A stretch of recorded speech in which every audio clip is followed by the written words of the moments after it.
this cool treasure I found last year. So, I have a little section of trail that I volunteer to help maintain. Mostly it's just picking up garbage or clipping branches that encroach on the trail. And no matter how many times I go, I seem to always find a surprising amount of broken glass in the little creek, that little stream that runs alongside part of the trail. On this day, something caught my eye. Something much brighter than the surrounding dark sand and rocks. From a short distance, I assume it's a piece of plastic garbage, but as I get closer, I can see that it's a little head with a bonnet sticking out of the sand.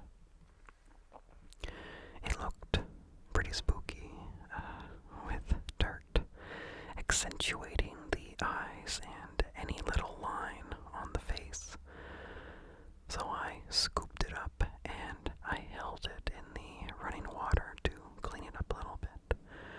Right away, I was so excited at this cool find, especially considering that it was in a spot that I've seen many, many times.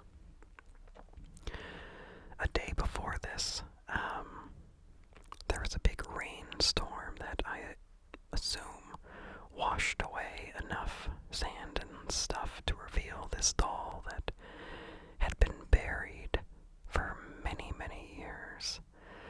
I thought it seemed pretty old, but as I looked around online, this doll is even older than I thought. So, using Google's reverse image search, I was able to find lots of information, some conflicting, on these dolls. So, let me tell you about it. Online, you'll see these labeled as Frozen Charlotte or Penny dolls. One article I came across says that when the dolls were most popular, they were not referred to as Frozen Charlottes, but as Penny dolls, and that the macabre story of Frozen Charlotte was applied to these dolls in the 1940s. So, these dolls were made from the 1850s to 1920, and mostly in Germany. And they were typically inexpensive, a penny or 5 or 10 cents, depending on how big or fancy they were.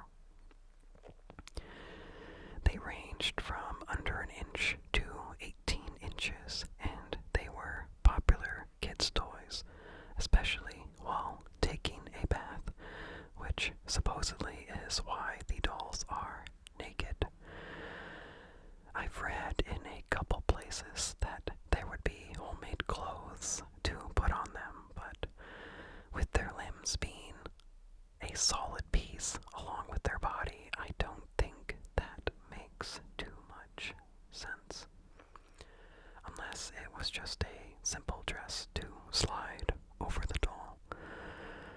The doll I found would have had movable arms held in with a pin or wire. So I read somewhere, and I don't remember where, that what I have is actually called a half-frozen Charlotte. But I only saw that in one article, so I don't know how accurate that is.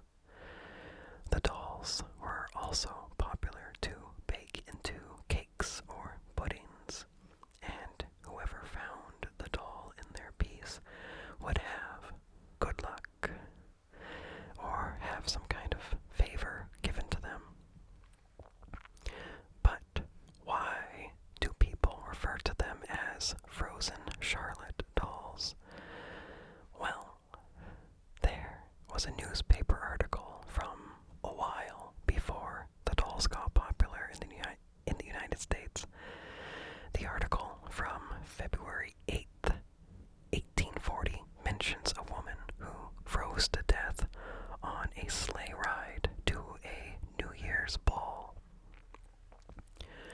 The poet Seba Smith saw this article and wrote a poem or a ballad about it. You can find this under the title of Fair Charlotte, or A Corpse Goes to a Ball. And the poem goes: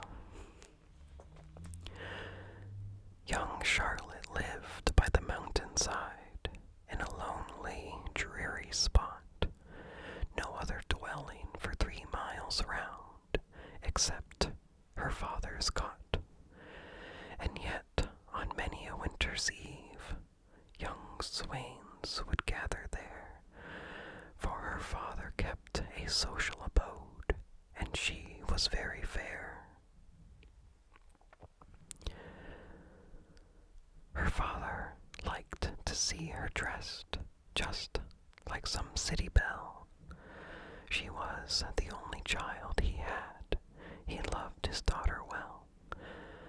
Her hair was black as raven's wings, her skin was lily fair, and her teeth were like the pearls of white. None with her could compare. At a village just 16 miles off, there's a merry ball tonight. Although the air is freezing cold, her heart is warm and light.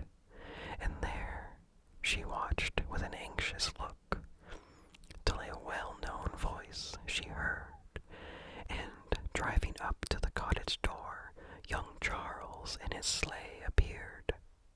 The mother to her daughter said, "These blankets round you fold, for it is a dreadful night, you know. You'll catch your death of cold." "Oh no, oh no, no," the darling cried. She laughed like a gypsy queen, for to ride in blankets muffled up, I never could be seen. "My silken cloak, it's quite enough. You know it's lined throughout. Besides, I have a silk mantle to tie about my face." The gloves and bonnet being on, they jumped into the sleigh, and away they did ride o'er the mountainside, and the hills so far away. There is music in the sounds of bells, as over the hills they go. What a creaking wake the runners make, as they bite the frozen snow, and away they then go silently, till 5 cold miles were passed, and Charles, with these few frozen words, the silence broke at last. "Such a night as this I never knew. My lines I scarce can hold." With a trembling voice, young Charlotte cried, "I am exceeding cold." He cracked the whip, he urged his steed much faster than before, until at last 5 other cold miles in silence they rode o'er.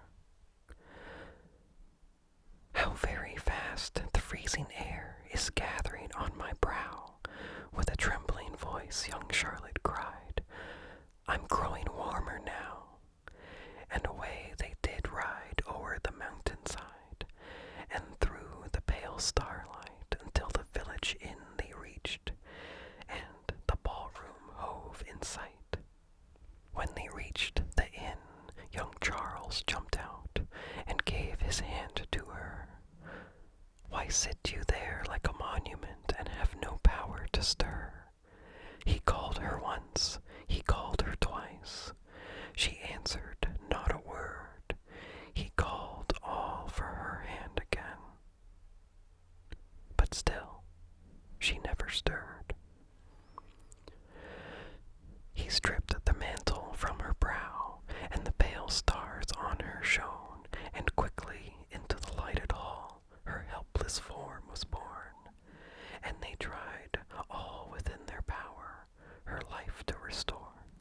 Charlotte was a frozen corpse, and is never to speak more. He threw himself down by her side, and the bitter tears did flow. He said, "My dear and intended bride, you never more shall know." He threw his arms around her neck, he kissed her marbled brow, and his thoughts went back to the place where she said, "I am growing warmer now." They bore her out into the sleigh, and Charles with her rode home. And when they reached the cottage door, oh, how her parents mourned. They mourned the loss of their daughter dear, and Charles mourned o'er her doom, until at last his heart did break. Now they both slumber in one tomb. Okay, so the dolls and the story are technically unrelated, but the name of Frozen Charlotte stuck, and it seems like it always will. There are reports that back in the day, these dolls were sometimes sold in little coffins and were a good reminder for Victorian children to listen to your parents and not be so vain, or you too could end up like Frozen Charlotte. But I think those ideas are more of a modern addition. Either way, I love this cool doll I found, and it's amazing to think about how old it could be. Even if it's on the younger end of the 1850 to 1920 timeline, that is still over 100 years old. And I just wonder, was a kid playing at the stream 100 years ago and lost their toy? If not, what set of circumstances brought the doll to rest in the creek? Could they ever have imagined how excited some 30s-ish year-old guy would be to find their cheap toy 100 years later? Who knows?